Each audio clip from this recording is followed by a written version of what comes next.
नाज़रीन अस्सलामु अलैकुम वरहमतुल्लाहि वबरकातुहू।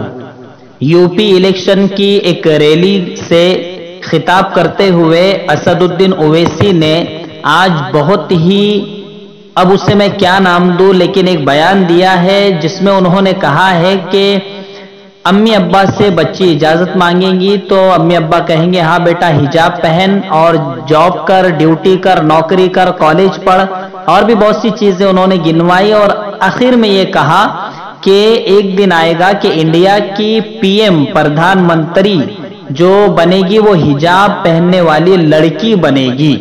इसको लेकर आज बहुत ज्यादा घमासान जारी है और टीवी पर इसको बार बार दिखाया जा रहा है। और असद ओवैसी के इस बयान की गोदी मीडिया समेत पूरे लोग निंदा कर रहे हैं और ये कह रहे हैं कि ये ऐसे भाषण देंगे तो मुल्क में कैसे लोग सब्र कर सकते, कंट्रोल कर सकते। ऐसे भाषण देने से तो मुल्क का माहौल और खराब होगा, लोग और ज्यादा गुस्सा होंगे और हिजाब पहनने वाली बच्ची को देखकर उन्हें गुस्सा आएगा और उसका हिजाब उतारेंगे और इस तरीके से मुल्क की अमनो सलामती बहाल नहीं हो सकेगी। असदुद्दीन ओवैसी ने ये जो भाषण दिया है, खिताब किया है, वाकईतन ये एक सियासत के लिए उन्होंने किया है।